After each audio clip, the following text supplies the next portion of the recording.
Hello everyone and welcome back to my channel. My name is Karen and I'm filming something different. I usually don't create any crochet or fiber art type videos, but that is something I'm very interested in and have been sharing just a little bit more about. I do have a crafty art account that you can follow, but I don't really post much on there. It's really just like a place where I gather inspiration and ideas. But hopefully moving forward, by creating content around this, I'm holding myself accountable to the goals that I actually set for myself and the things that I'm interested in. So this is me trying to do that. In this video today, I want to talk about the inspiration behind some of the stuff that I'm working on, some goals that I'm setting, and just anything else that I want to share to kick off my content creation around my crochet art. And so let's talk about this thing I'm currently working on. I have been very fascinated with the world of filet crochet recently, and so I'll try and put a picture up on the screen of what this is supposed to look like, but I started this cutesy little hibiscus filet crochet thing. I don't know how big it's actually supposed to be. I think that was maybe like my fifth attempt at this. I kept restarting because I kept losing count, but the technique I think that is working for me right now is the double crochet chain one technique for filet crochet. So that's really what I'm mainly working on right now, and some like other smaller projects that I'll probably just show in like a wrap up type video. But recently I have been really inspired by knitting podcasts and just knitting vlogs. I've been telling people that this is the year I'm going to be getting into knitting because I crochet. Knitting seems very intimidating and difficult for me. Like, I have attempted it like maybe twice and I just cannot get the tension down. Like, I don't know how to hold like the knitting needles, and like having to hold two of them also is like tripping me up right now. Again, very inspired by some of the creators that I have been watching on YouTube when they create. And there is a creator on here. Her username is Unraveled Studios. Love her videos and her vlogs so much that she is like my inspiration for knitting. So I love her content and I have just been like binge watching all of her stuff recently. So she created this video talking about the intentions she has behind her goals with her knitting and crochet for the upcoming year, and that just inspired me. So we're going to go into it, and I'm going to share my screen for this whiteboard that I created on Canva. Thought of 3 goals. They're very broad for my fiber arts journey. The first one is color. So I want to be very intentional about the color yarn that I purchase this year. And I spent some time this morning in my closet and I figured out what colors I typically wear. It's so nice to have this palette. I pulled out these photos from Pinterest kind of just as like inspiration and just something to work off of, because they have like the wording and coding on some of these photos that I was like, I need to figure out what these are. So I'm gonna go and talk about the first line here. These are the greens that are very common in my wardrobe.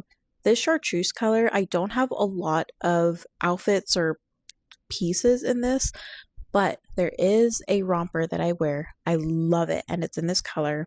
And there's also like, it's not really a jacket. I don't think it zips up. I'm not sure if it zips up, but it's like an outer piece that I wear also in this color. I don't know. I think if I had more opportunity in my wardrobe to wear this color, I definitely would. So green in here as well, because I think I switch back and forth a lot between these 2 shades of green, as well as maybe something that's more like in between these 2 shades of green. I also got the colors and hex codes from like photos that I pulled off of Pinterest. So that's where these are coming from.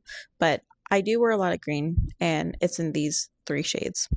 So in the second row, I have a lot of these like orange and reds, but they are very warm orange and red colors. There's a very specific red that I think I look good in, and I think maybe I have filmed a couple of videos or 2 wearing this particular top that I'm talking about, but this I learned that the name is cordovan. I think I spelled it wrong. Oh my gosh, my screen is pissing me off. Okay, I think it is this specific shade that I look really good in. And then there's also this red, strong vermilion, that's also kind of similar to other red colored tops that I own. And then over here, I put 2 shades of orange because I think I look really good in like a warm orange shade, not like the bright Clemson-y type of orange. So there's a warm orange, and this burnt orange really isn't, it's not showing up great on my screen, but there is like a specific rusty copper burnt orange color that I think I look really great in, and I usually wear that color a lot in the fall. And Brandon's home. Brandon just came back from getting food, and it was a really quick trip. What'd you get? I got hibachi chicken bento. Hibachi chicken bento. How nice. So I also have this thistle color here. I've never heard it worded like that. I would have put like light lavender if you were to ask me. I do have a lot of purple in my wardrobe, and I think that's because my alma mater, their main color is purple, so that just naturally happened. But I also really do like wearing this shade of purple. And at the bottom of this color palette, I put 3 base colors that I feel like I wear very often. So I have denim on here. I don't think this is the exact shade of denim that I wear, but literally if you walk into an Old Navy, that is what my closet looks like. And I have a lot of denim pieces from Old Navy. And then I have, of course, black and white. I wear a lot of black in my wardrobe, but it's a little bit of a lighter shade of black. It's not very dark. I feel like, at least in my wardrobe, or maybe like the color has faded over time in what I wear, so that could be it as well. And then I have this like off-white color, which I don't own any white pieces that I really wear that I would wear on the outside. Like I have like a long sleeve or white turtleneck, and I would like for those to be more of an off-white than a very bright white. So anyway, this is the color palette that I want to work with when creating pieces that I want to wear. And I think all of the colors, like if you like move these around, I think they actually look good together, like when you pair them up randomly too. So it worked out really well. All right, I don't have any photos for this next goal, but my next goal is to be more mindful about the type of yarn that I'm using. So I do crochet a lot with mercerized cotton and regular cotton yarn, which can be kind of difficult to work with sometimes, to be quite honest with you. But I have a lot of acrylic yarn. When I was first learning to crochet, I was more so worried about getting the technique down than worrying about the quality of yarn, because I didn't want to waste expensive, nice quality yarn on a project that I was going to mess up on and have to start over on. So this is the year I'm going to learn more about natural fibers and do more research. And last but not least, I want to be consistent. I find myself really crocheting and working with yarn more in the colder weathered months. I would like to crochet in like the spring and summer too, because in those moments I'm creating and crafting something beautiful that I want to wear and use, and I want to make sure that I'm doing that consistently throughout the entire year.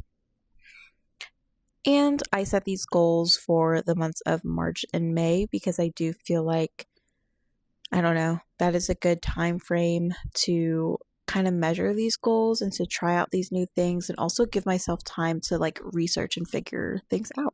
If we go up here, I have some inspiration for things that I want to create in this time frame.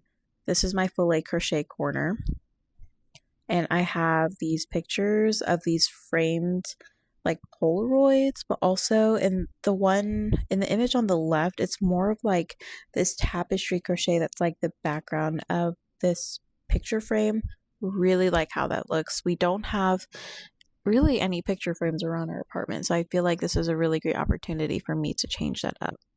And then I found this by Sophie Stitches on Instagram. She created this pattern for this Polaroid frame slash holder. So I think this is so cute, and I have a couple of Polaroids that I think that I can use this for. And you're going to see a pattern here, but I absolutely love the look of these filet crochet collars.